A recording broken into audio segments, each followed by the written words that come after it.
I swiped right on Emma's profile just after midnight, hoping to distract myself from the stack of overdue bills crowding my kitchen table. Her smile looked genuine. Warm eyes, casual hoodie, a paperback in hand. We matched almost instantly. I messaged first. "Hi Emma, what are you reading?" She replied within seconds. "A collection of short stories by Monroe. You?" Our conversation felt effortless. By the third message, we'd traded jokes about burnt coffee and terrible roommates. By midnight the next evening, we'd agreed to meet at the Willow Cafe, a quiet spot with mismatched tables and jazz drifting from vintage speakers. I arrived early and claimed a corner booth. The cafe smelled like vanilla syrup and old wood. My phone buzzed.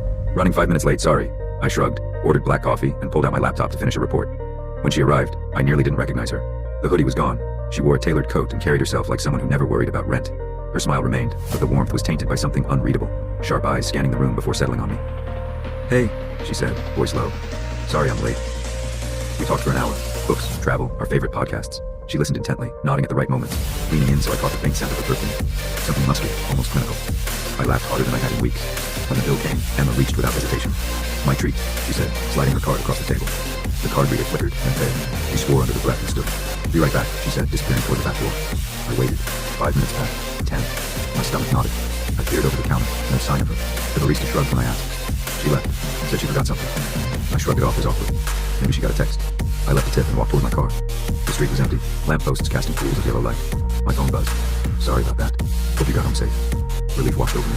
I typed back, but the cafe's neon sign flickered, and in its reflection on my phone screen I thought I saw Emma standing behind me. I spun around. Empty sidewalk.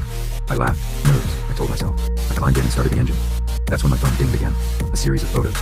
The first was of me at the cafe, head down, typing. The second showed me walking to my car, keys in hand.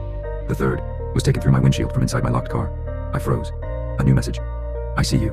Panic roared in my chest. I tried to call Emma's number, but it went straight to voicemail. I locked the doors, rolled up the windows, and ducked lower in my seat. My hands trembled as I texted the barista. "Hey, was there an Emma here tonight?" No response. I opened my contacts to call my roommate. Someone. Anyone. At that moment, the dashboard light flickered. My phone dinged again. "Look closer." I glanced at the driver's side mirror. There, just beyond the yellow spool of streetlight, a silhouette pressed against the glass. I couldn't see a face, just a broad-shouldered form, motionless. I locked eyes with that shape, heart pounding so hard I thought I'd pass out. Then the door handle rattled.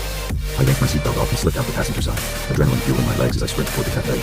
Inside, the lights were off, chairs stacked on tables. I pounded on the glass until the barista appeared, disoriented. "There's someone outside. They have pictures of me. I think she's gone," I said, voice shaking. He frowned. "No, Emma came in tonight. Haven't seen anyone matching that name." I backed away, horror looming. The photos, the texts, all real. But there was no Emma, just me. And someone who knew everything. Where I lived, where I went, even the brand of coffee I drank. I never found Emma. I moved out the next week, traded in my phone, changed locks, and started showering with the door locked. But anytime my phone buzzes after dark, I still stare at the screen, waiting and wondering who's watching me now.